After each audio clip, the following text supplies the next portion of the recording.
वंदे मातरम साथियों। आज हम समझने का प्रयास करेंगे कि हमास और इजराइल के बीच में जो झगड़ा हुआ, जो कन्फ्लिक्ट हुआ, जो युद्ध हुआ, इसमें भारत सरकार ने क्या गलती की। भारत सरकार ने एक बहुत बड़ी गलती की, वो आज के इस वीडियो में हम बात करेंगे। उसके पहले हम ये समझने का प्रयास करते हैं कि ये सारा मसला है क्या। तो आपको इस सारे मसले को समझना पड़ेगा। जब हम इस सब बात को समझ लेंगे तब जाकर के हमें पता चलेगा कि भाई ये मैटर क्या है। चलिए हम समझते हैं ये गाजा पट्टी क्या है। गाजा पट्टी बेसिकली जो इजराइल का दक्षिण पश्चिम जो हिस्सा है, उसमें एक पट्टी है, एक स्ट्रिप है जो लगभग 45 किलोमीटर लंबी है, 6 से 10 किलोमीटर चौड़ी है, और इसके तीनों तरफ इजराइल का नियंत्रण है और एक तरफ दक्षिण में मिस्र है। यदि गाजा पट्टी में किसी को जाना है तो या तो वो इजराइल के रास्ते से जाएगा या वो मिस्र के रास्ते से जाएगा। इसीलिए इजराइल ने घेराबंदी कर रखी है। वहां इजराइल की परमिशन के बगैर या मिस्र की परमिशन के बगैर वहां कोई जा नहीं सकता। तो इसका जो दो प्रमुख शहर है, एक शहर का नाम गजा है और गजा के नाम से गजा पट्टी नाम उसका पड़ा, और एक दूसरा शहर है राफा जो कि मिस्र से लगता है। लगभग 25 लाख लोग रहते हैं, जिसमें से 4 लाख लोग अकेले गाजा सिटी में रहते हैं। और अभी जो विस्थापित हुए लगभग 10 लाख के आसपास लोगों को विस्थापित करना पड़ा हुए, क्योंकि इजराइल ने कह दिया कि भैया वहाँ न तो बिजली का स्विच ऑन होगा, न पानी मिलेगा, न खाना मिलेगा, जब तक कि जो उनके लोगों को कब्जा करके लेके नहीं गए, जब तक कि उनको छोड़ा नहीं जाता। इस बात को समझते ये देखिए, ये है आपका वो नक्शा जिसको आपको समझने की आवश्यकता है। ये आपका इजराइल है और यहाँ पर ये वेस्ट बैंक दिख रहा है आपको, जेरूसलम बीच में है, और साइड में इजराइल और इजिप्ट के साइड में कोने में एक गाजा स्ट्रिप लिखी हुई है, गाजा पट्टी। ये जो है छोटी सी है, ये गाजा पट्टी है। और एक तरफ सीरिया है, गोलन हाइट्स है, उसके ऊपर लेबनान है, और सीरिया के नीचे जॉर्डन है। अब ये मसला कहाँ से शुरू होता है, इसको समझने की कोशिश करते हैं। 1917 से पहले यहाँ पर ऑटोमन एम्पायर का रूल था, और ऑटोमन एम्पायर के रूल के टाइम पर जूइश यानी कि यहूदी और अरब यानी कि मुस्लिम्स दोनों ही वहाँ पर रहते थे, और सामूहिक रूप से उसको कहते थे फलस्तीन या फलिस्तीन। 1917 और 48 के बीच में यहाँ पर आता है ब्रिटिश रूल, और जब ब्रिटिश को वहां से जाना होता है तो जानते हैं कि ये कितने शैतान किस्म के लोग हैं। जहां से भी जाते हैं उस देश को 2-3 हिस्सों में बांट के जाते हैं। भारत से गए तो भारत को बांट दिया, हमेशा के लिए लड़ने के लिए छोड़ दिया। भारत में थे तो ईस्ट बंगाल वेस्ट बंगाल अलग अलग कर दिया। तो इसी प्रकार से इन्होंने बाटों की एक नीति अपनाई, और 1947 में यूनाइटेड नेशंस के सामने एक प्रपोजल रखा गया कि जो फिलिस्तीन जो है, तो इसको दो हिस्सों में बांट दिया जाए, एक में जूस में और एक में जो अरब से या मुस्लिम से बांट दिया जाए, और एक तीसरा हिस्सा और रखा जाए छोटा, 6-7-8% जो कि जेरूसलम होगा, और वो एक किसी के कब्जे में नहीं रहेगा, वो केवल डायरेक्टली यूएन के कब्जे में रहेगा। जेरूसलम एक होली सिटी है जहाँ पर तीनों अब्राहमिक रिलीजन, यहूदी, ईसाई और मुस्लिम, तीनों ही इस सिटी को पवित्र मानते हैं। और यहाँ पर एक अल अक्सा मस्जिद भी है जो कि मुसलमानों के लिए कही जाती है कि वो तीसरी सबसे पवित्र मस्जिद है मक्का मदीना के बाद। अब होता क्या है कि 14 मई 1948 को इसराइल इंडिपेंडेंस डे घोषित करता है, खुद को आज़ाद घोषित करता है। और ठीक एक दिन बाद, अगले ही दिन 15 मई को 6 देश मिलकर के उसके ऊपर हमला कर देते हैं, है ना। उसके ऊपर एक तो फलस्तीन, साथ में Egypt, Syria, Iraq, Lebanon, Jordan, तो ये 6 देश मिलकर के अगले ही दिन उस पर हमला कर देते हैं। और मजे की बात यह है कि जैसे इस पर हमला करते हैं तो इजराइल काउंटर हमला करता है, और 6 देश की सामूहिक सेना को या 6 देशों के जो आक्रमण को हरा देता है, और काफी कुछ कंट्रोल अपने पास कर लेता है। जिसमें से जो इजिप्ट के पास जो गाजा का एरिया था उसको कंट्रोल में ले लेता है। जॉर्डन के पास वेस्ट बैंक था, वहाँ से वेस्ट बैंक हड़प लेता है और कई थाउजेंड्स फिलिस्तीनियों को वहाँ से डिस्प्लेस होना पड़ता, भागना पड़ता। बीच बीच में वहाँ पर आतंकवादी समूह काम करते हैं फिलिस्तीन में, और वो इसराइल पर हमला करते हैं, और इसराइल को जैसे ही मौका मिलता है वो दोबारा हमला करता है। और हम जब जब वो इसराइल ने हमला किया तब तक उसने फिलिस्तीन का छोटा मोटा हिस्सा ले लिया और आसपास के देशों का छोटा मोटा हिस्सा अपने कब्जे में कर लिया। क्योंकि इसराइल जो है, यहूदी जो है, पूरी दुनिया में उनको लगता है कि हमारा कोई देश नहीं है, तो उनका अपना देश होना चाहिए, अपना देश बनाने के चक्कर में वो लगे हुए हैं। और अब लगभग लगभग एक इसराइल उन लोगों ने बना लिया है, और हो सकता है कि भविष्य में एक ग्रेटर इसराइल की बात की जाए, जिसमें से आसपास के जो 5-6 देश है उसमें से काफी हिस्सा जो है वो उनके पास आ जाएगा। 1956 में स्विस क्राइसिस हुआ और फ्रांस ने और यूके ने मिल करके इसराइल के साथ में इजिप्ट में हमला कर दिया। जैसे ही इनको कोई मौका मिलता है, उधर से कोई आतंकवादी समूह इन पर हमला करता है, और इनको मौका मिलते ही ये वापस हमला करते हैं और काफी कुछ एरिया छीन लेते हैं। ऐसे आपके 1967 में 6 दिन तक युद्ध चला, और 6 दिन के युद्ध के बाद में इसराइल ने जो है वेस्ट बैंक अपने कब्जे में कर लिया। जेरूसलम का जो ईस्ट जेरूसलम जो जॉर्डन के कब्जे में था वो अपने कब्जे में ले लिया। गाजा स्ट्रिप का एक बड़ा हिस्सा ले लिया। उसके बाद में सिनाई पेनिनसुला जो था वो इजिप्ट का, वो अपने कब्जे में ले लिया। गोलन हाइट्स सीरिया से कब्जे में ले लिया।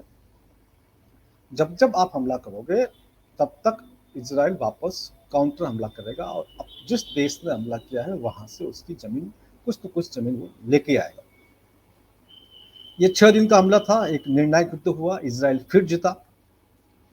1973 में एक यौम किपुर वार हुआ। फिर इसराइल के साथ में जो अरब स्टेट्स की कॉलिशन के साथ में सीरिया और इजिप्ट ने मिलकर के वॉर किया। फिर ये लोग हारे, और फिर इसके ऊपर बराबर आतंकवादी हमले होते रहे। फिर 78 में इसराइल ने लेबनान पे कब्जा किया, लेबनान पे अटैक किया, और वहाँ से जो पीएलओ था, पैलेस्टीन लिबरेशन ऑर्गेनाइजेशन, उसको हटाया, उसको भगाया। उसके बाद में 93 तक काफ़ी कुछ झगड़े चलते रहे, और 93 में ओस्लो एकॉर्ड साइन हुआ, जिसमें दोनों देशों में पीस की बात हुई कि जो जो जिसका हिस्सा उसके पास वो अपने पास रखे। ये अलग बात थी कि दोनों देशों के जिन लोगों ने समझौता किया, पीस समझौता हुआ, बाद में दोनों ही देशों के अतिवादियों ने उनको मार दिया। उसके बाद भी ये झगड़ा चलता रहा 2008 से लेकर 14 तक लगातार। कभी ऑपरेशन कास्ट लीड, कभी ऑपरेशन पिलर्स ऑफ डिफेंस, कभी ऑपरेशन प्रोटेक्टिव एज के नाम पर इसराइल काउंटर हमले करता रहा। मैं आपको बताऊंगा कि भारत सरकार ने क्या गलती की। उसके पहले ये थोड़ा सा हम समझ लेते हैं।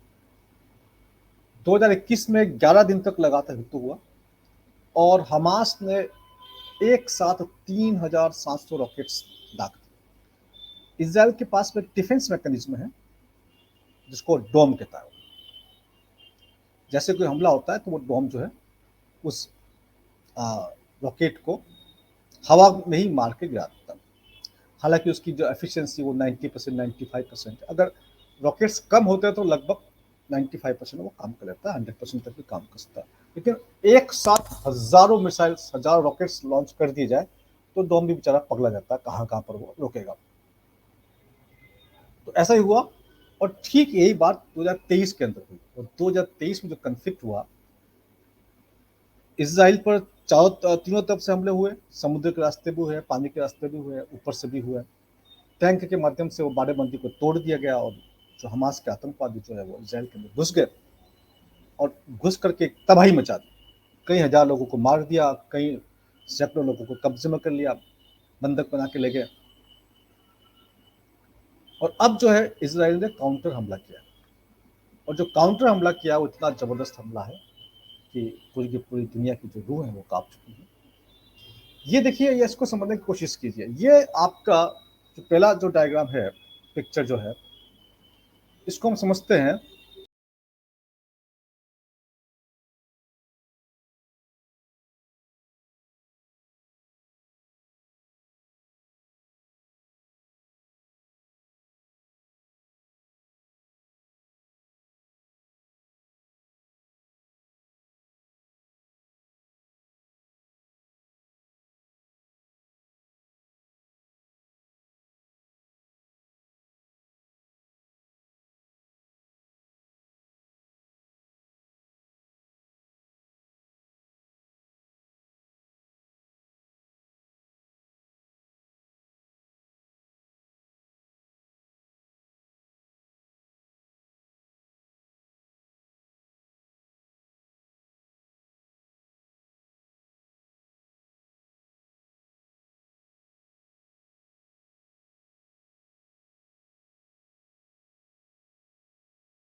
भारत सरकार ने गलती ये की कि भारत सरकार ने बिना सोचे समझे बोल दिया जी हम इजराइल के साथ हैं,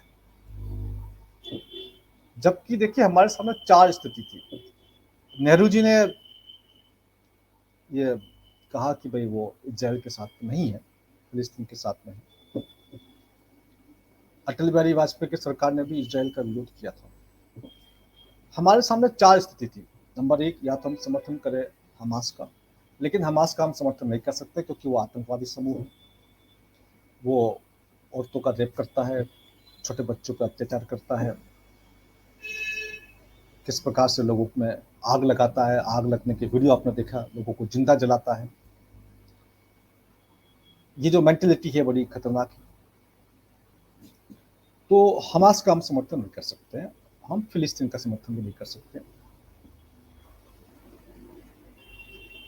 दूसरी तरफ हमको इजराइल का समर्थन जो हमने किया, वहां पर एकदम से इस प्रकार से भारत सरकार को समर्थन नहीं करना चाहिए।